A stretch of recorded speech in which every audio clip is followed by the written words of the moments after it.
It's me, D2. It's also Infinity, and we have Nexplay versus Liyab. Nexplay, what a just a dominant game in game Mm-hmm. number one against Liyab. And honestly, I don't think Liyab played that badly. They got caught off a couple times, but you can tell that once they started falling behind in the beginning, they played very passively.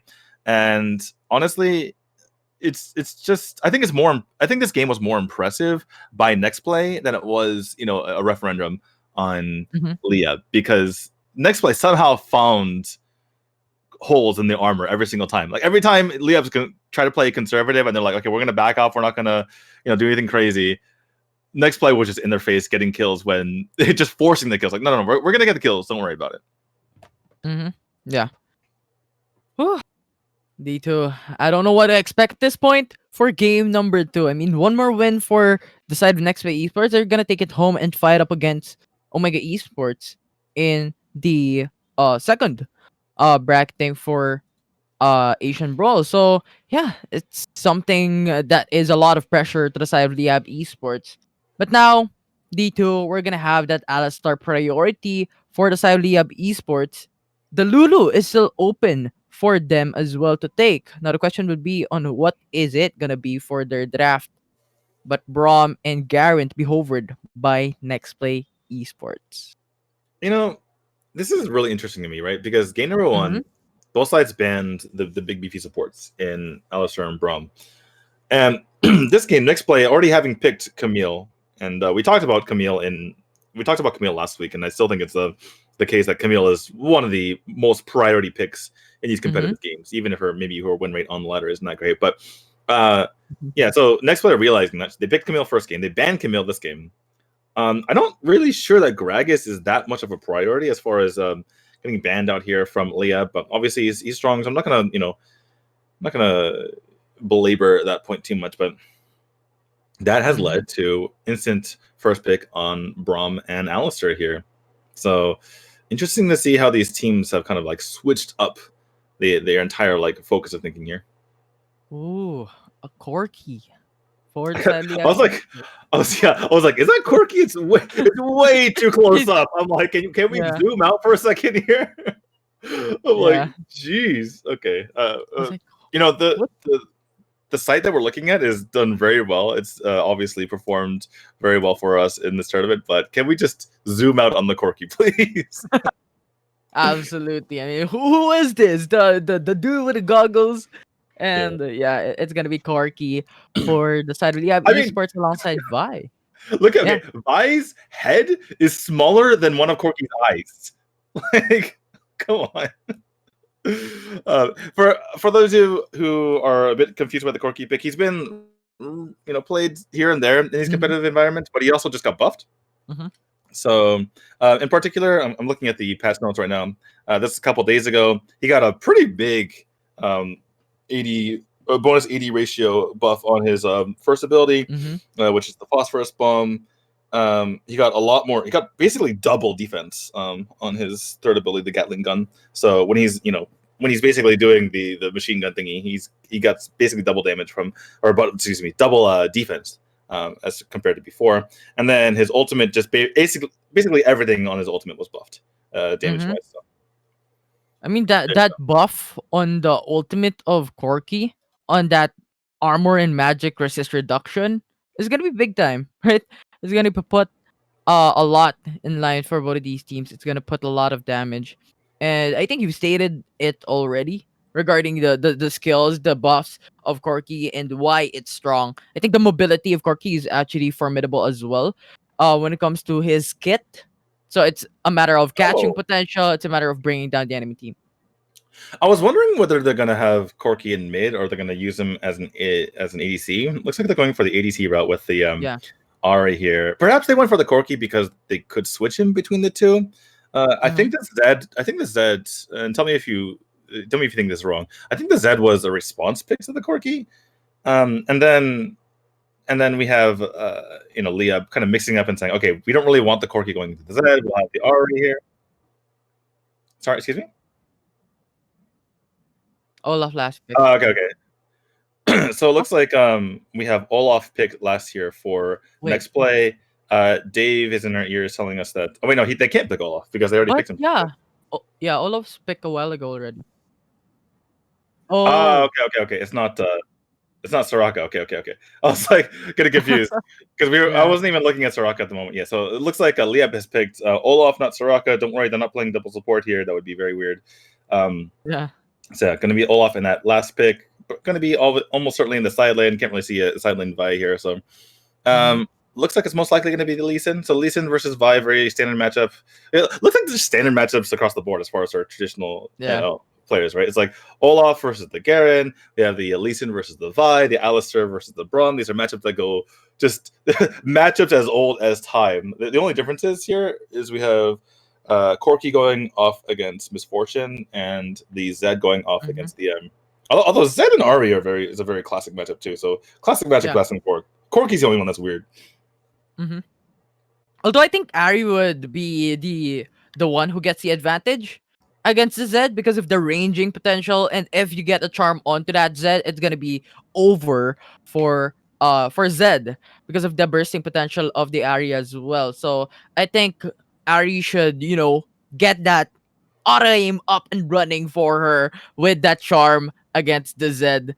So it's gonna be very interesting if he actually connects the charm onto the Zed. But also to counteract the Zed, I think the Zonias or the Stasis Enchant is probably gonna be bought by an Ari and a potential Corki as well. We really don't know, but it's an item that could counteract the ultimate of a Zed. Yeah, one thing to keep in mind here for Nexplay is that they're really relying on the Misfortune to do a lot of damage. Obviously, Zed and Lee Sin can do decent damage themselves, but they're typically single target, right? And they're not going to be carrying the fight. They don't have much Yeah. DPS. They have a lot of burst damage. So they're really just kind of the early game is going to be on the shoulders of the Lee Sin and the Zed to kind of get picks. But later on in the like kind of the mid game and towards the late game, they're going to really be relying on Misfortune to just fire away while Zed and Lee Sin will serve as more of a distraction in that situation. Mm-hmm. And also a Braum alongside with a Misfortune, I think is a good synergy, right? You Yeah, have for the sure. ultimate of the Braum to set it all up, with the bullet time of the Misfortune to finish it all off. And yeah, and the rest of the members of Nextway Esports is more of the skirmish type of heroes and the tanking heroes that could really put the Misfortune in a very very safe spot. Right, you have the Garen to be the front lines, the Lee Sin to try and make a flank, and the Zed to assassinate the enemy team. So a well balanced draft for Nextway Esports and as well as Liyab Esports on the other end. I think we've talked about this a while ago already, but it's just something that needs to be talked about. It's something that needs to be stated and alliterated for this game. I do feel like Leah is gonna fall off after a while, and Mm-hmm. I'm not sure how I feel about putting the late game carry into the hands of a Corki. We've seen it before. We've seen Corki ADC late game really pop off, but Mm-hmm. it required. I forgot what team it was. I think it was a couple weeks ago when Corki first came out. But I think the team basically spent the entire time just farming Corki up, and like just honestly to the point of ignoring like all skirmishes whatsoever. Just like they were just okay, we're gonna get Corki farmed up no Mm-hmm. matter what, and it works in the end. But just call me a bit, doubtful here, dubious here, because I think that Misfortune just going to be the stronger champion all around as we go through these throughout the stages of the game. Mm-hmm. And I do agree on that statement, right? I think the problem with Corki is the Gatling gun has a shorter range, but is more powerful when it comes to dealing out DPS damage. But the question would be, having that shorter range, can you really come up into the enemy team and say hi, knock on the door, and open up for next play? I don't think so. Right? You have the Garen to defend. You have the Lee Sin to put out the ultimate. You have the Braum as well. So I think Corki on this game will really have a hard time to try and dive in and produce a lot of damage against the enemy team. Yeah, it seems like Liab's comp is just more focused on kind of getting in your face, right? It seems like their entire team, including the Ari here, is just kind of focused on getting in your face, and it really Mm-hmm. relies on Liab getting that aggression, getting that working. Because if they start falling behind, or if their aggression isn't coordinated, then the Olive could instantly die. You can have the Ari missing a charm, and then she's in trouble. So we'll have to see how their execution is. Looks like we have a kind of a feigned invade here coming out from Nexplay. Obviously, Nexplay is going to be on our red side now, spawning with Liyab in our bottom left side, and yeah, just Brawl and Zed being annoying here. Just like, hi, I'm in your jungle. You go somewhere else, please. And once again, they actually kind of switched lanes. Olaf is currently in the top lane alongside with the Alistar. Actually, very interesting. So it looks like, Nexplay has switched their dual lane up into the Baron lane, and to match that, Liyab has just shifted their support over, not completely switching the situation. I don't think they were expecting a switch in this game, and so we'll hold that thought for a second. Looks like a potential invade. We have Jushi coming in on the Lee Sin, just to be a bit annoying. He's already taken his own red, hasn't taken his blue quite yet here, and they're going to go ahead and settle for the Rift Scuttler. You can see Vi on your minimap there into her own jungle. We're going to be rotating over that Rift Scuttler as we have a potential, oh my god, we have a flash coming in, trying to go for this Ari. The Ari does go down in the end, so very well ganked here on that mid lane. Although it's really odd for me, right? You have a double melee champions in the top lane trying to go up against a Misfortune, which is a ranged champion. So I don't think it's something that's very ideal, but I think it's necessary since you have the Brawl for the side of Nexplay, which would really make Gorky's life very, very hard. So I think it's just a forced type of readjustment for the side of Nexplay Esports on this game number 2. Yeah, exactly. Nexplay just kind of forcing Liyab's hand here and very astutely putting Misfortune in that side. Actually, the blue gets stolen out here, and that means that Jushi has his ultimate available. The flash comes from Olaf, but I don't think it's going to be enough here. And down goes Olaf. That is another kill to the side of Nexplay, as Nexplay are absolutely dominating in the start of this game. And now with that, they're trying to revolve around the top lane, get some objectives. We have seen this in game 1. They're trying to repeat what they've done in game 1 to game number 2. Oh my goodness! Yeah, I'm sorry, I was a bit distracted as well, thinking about what Nexplay was doing. But as we were talking about that, we have Gambit on the Corki nearly taking out the Zed there, and that was too close for comfort. Try to finish him off with that ability, but misses far to the right as able to juke that out. Taking a look at this here, just Olaf. Ooh. But that's one of those situations. This is exactly why Liyab was playing so passively in the first game, right? Because that can happen. The snowball can start, and unfortunately, Liyab trying to play less passive, but this is what can happen to you when you're taking risks. And that is also the problem with the Lee Sin, right? You have the power spike onto level 4. When you have the ultimate, you could just kick people off and get that secured kill for your team. And that is the importance of the levels. That is the importance of individual power spikes by your team. So the knowledge on this individual champion is going to be very important. Wait, what in the world? So Alistar tried to get the bump onto the Misfortune, but Misfortune went to the bush at the exact right moment, which means Alistar bumped a mere minion. Oh, it looks like Liyab. It's getting to their heads, it seems like, here in Infinity. They are not playing to their potential. And I do agree. And with Corki returning back to the base, this opens up NXP for that Infernal Drake, which is going to be very important as well. And considering that Olaf is on the top lane, it's going to be the member advantage coming to the side of NXP. Ooh.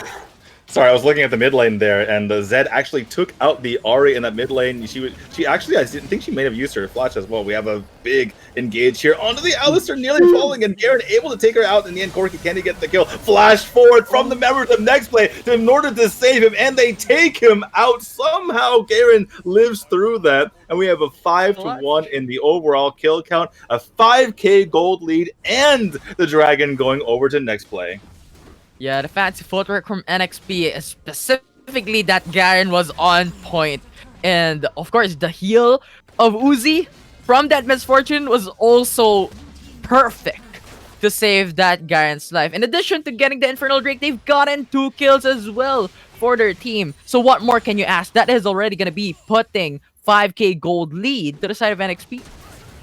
That just shows, how Nexplay. Oh my goodness! Hold that thought for a moment. There is he gonna die? Olaf so close. he's going to get away in the end. But I believe that Garen was simply zoning out the Alistar, right? He was just pushing away. And he's like, wait a second, you're really low. I could just kill you. So he goes in for the kill.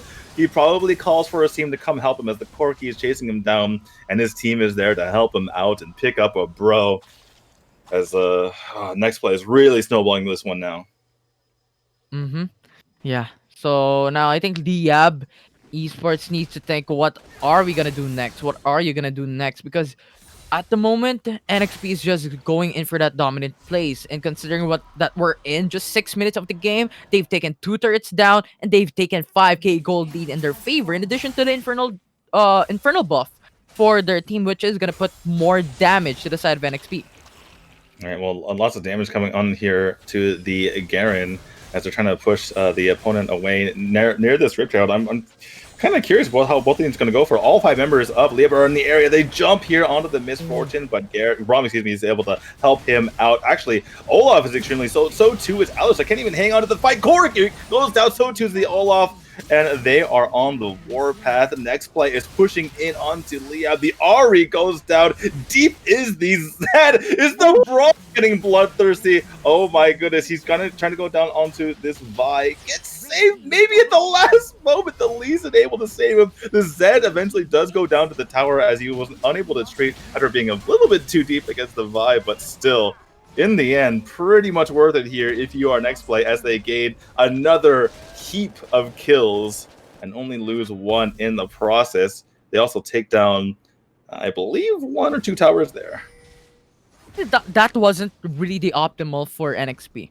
And you can argue with me, but I think that Zed could potentially go for the split push instead into the bottom lane, because 4-man from NXP onto that Rift Herald pit was already dominating Liyab, and they were really low. And yes, that is potential for, you know, the ace to not come through for NXP, but that is in favor of, you know, getting 2 turrets instead.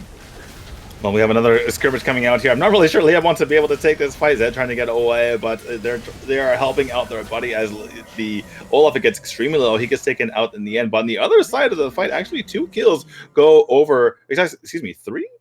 Wait a second. Yeah, 3 kills go over to Liyab.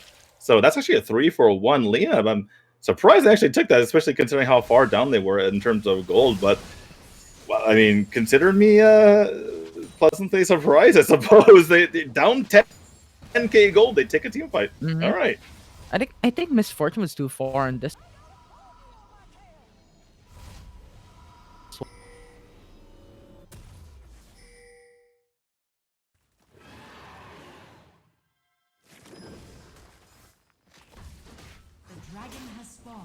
Are we back? I believe we are back. Yeah, we are back. So I think it was just a scatter play from NXP that put them at a disadvantage against Liyab, and they secured the charm onto that Lee Sin, which puts the ultimate of Lee Sin, or the single targeted CC potentials of Lee Sin, gone for the side of NXP. So I think that gave them the advantage. Yeah, well, it looks like Liyab is really getting aggressive here, trying to push through this mid lane. You can see on your mini-map that the Zed and the Lee Sin were kind of split pushing there. 5 members go at the mid, 5 members go back and retreat. Obviously, Zed could be in a bit of trouble, but he's probably too slippery to be able to get caught here. The Riptail gets pushed to the mid, and oh my goodness, Braum gets taken out in a matter of seconds. Usually don't say that about Braum. He's usually one of the most stinky heroes in the game, but here we go with Nexplay pushing forward. Big bull time coming out, and there's the ult coming out from Zed, but he gets taken down. In the meantime, so many members of Liyab low there, but Lee Sin gets taken out as well. Garen is on the run. Can he get out in time? No, he gets taken down too. What is happening? A complete overextension here from Nexplay. They take out 1 but lose 3 in the process of that fight. Yeah, I actually think it was 4. I think Braum died as well. From a while ago. He was the first one, and once again, I think long ago, yeah. I think you stated the reason already. They overextended, right? You have the Zed coming in for the back end, but Liyab already has stuck 1. And that was a good bullet time, but you see the NXP is still diving into the matchup. That could have been the 1-for-1, but they wanted more. They wanted more kills. They put in down the Rift Herald that could split out the attention of Liyab Esports, but Liyab Esports would say, no, we're gonna get the kills. We're gonna get the 4 quad kills. And that is gonna put them right now at a 5k gold lead instead of, you know, having that 8k gold lead that we've seen from their very dominant fight from the early game. You know what the crazy part is? The only kill that Nexplay got there was on the Corki, and Corki died to minions. So they were lucky. They were lucky to get the Corki kill as well. That is astonishing. I mean, yes, it was an overextension, but they were ahead 8k gold, and it wasn't like the. I mean, I've seen they were not in the greatest position, but I've seen much worse positioning than that, and I'm just flabbergasted that they were unable to even get. They were just demolished so badly. Again, they were up 8k gold going into that fight. I honestly don't blame them for trying to go for that. Yeah. I think they really want to, finish the game, get that dominant place, because the Baron would be up. And we're seeing it right now, right? And if you have that advantage, when you've taken a lot of turrets into the mid lane, a lot of turrets along the map, you're going to get that map control. When you have that map control, you could have that dominance onto the Baron split and eventually try and get the advantage over Liyab Esports to try and take that objective. Yeah, for sure. It looks like they're going to go back to the split pushing method. I'm not sure they know if they're still ahead. I'm not sure if they're looking at their menus to see if the gold is still in their favor. They're still kind of being aggressive with their map advantage, obviously, but I wonder how aggressive they're going to be from now on. They're probably a little bit spooked by that, but you see Zed continuously split pushing the lanes. Obviously, they're up to the inhibitor turret over in that top lane. So continuing to be somewhat aggressive, but not obviously, jumping at turrets like they did earlier. It has to be said, though, in game one, jumping the turrets really was very effective for their team. So, you can't really blame them for going for it since it was so far so effective in that particular game. It seems like they don't really have the damage potentially in this game, though. Yeah, compared to last game, I mean. Oh, but look at the bottom lane, Olaf. Yeah, Olaf. I don't know if he should be here, Olaf. It looks like he does get killed in the end. The Stasis has to come out for the Lee Sin, but on the chase is Liyab. They're going to go ahead and take out Lee Sin first. And the flash comes out here for Vi as well as the charm finishes off Zed. Meanwhile, Garen pushing over that top lane. Are they going to finish off? Look, lots of backs coming out for Liyab, so it looks like they're going to go hold on. It's 2-for-1 trade. Force out a couple flashes. They hold on to their base. Liyab looking okay. That's the thing. Garen was not available in that scene. Brawl was not available as well. So the Gatling gun was producing a lot of damage against the enemy team. And considering the buff that Corki has from that Gatling gun, that was massive against Nexplay on getting that Lee Sin and the Zed in the process. But now, D2, we're going to have another fight in Dragon's Pit. Yeah, exactly. It's only a 3v4, though. Oh my god, massive damage coming out from the Misfortune, and Corki is gonna bite the dust. So too does Alistair. The Stasis coming out here on the RE. Nice charm, trying to stay alive.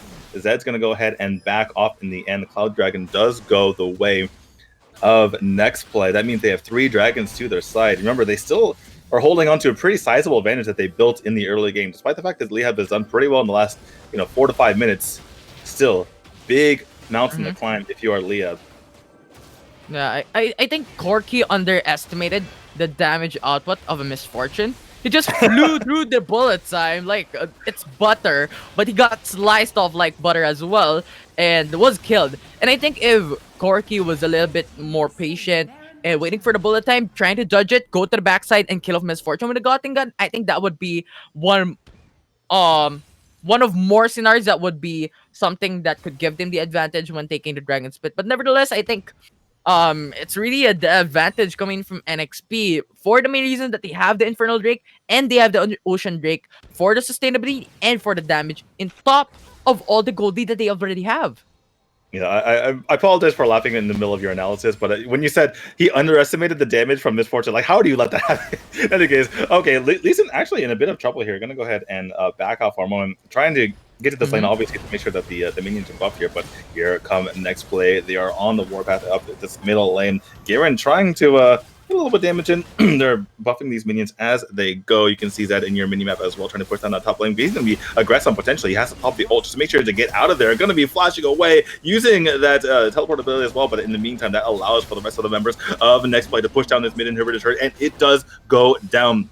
Zed actually coming back. You can see in your mini-map he's coming back as well. In that top lane, he's like not afraid at all of that situation. Gets a little honey fruit to his name as well to make sure to keep alive. But that means in this bottom lane, that next place can be pushing down on this inhibitor turret. It's gonna be a 4v4 situation. Can Liyab hold on? Oh my goodness, nice charm on the Brawl. He does go down. Big bull time comes out as well here from the Misfortune. Are they able to finish off this turret that's getting extremely low? Oh my god! Baited into the fountain, and Lee Sin goes down. But they do pick up the turret. They pick up the top inhibitor turret as well. So despite Vi's fine plays, Nexplay, all inhibitor turrets down. I think that was a worthy investment, right? Lee Sin died, Braum died, but they've opened up the base. Literally opened it up. 3 inhibitor turrets is gonna fall down for the side of Liyab Esports. But Zed! What are you doing, buddy? Just playing with his food at this point. It's, you know, I can't really blame him. Nexplay, they lose 3 members, including that Zed, but they're up 12k gold. They've downed all 9 towers of their opponents. They still have 7 towers of their own.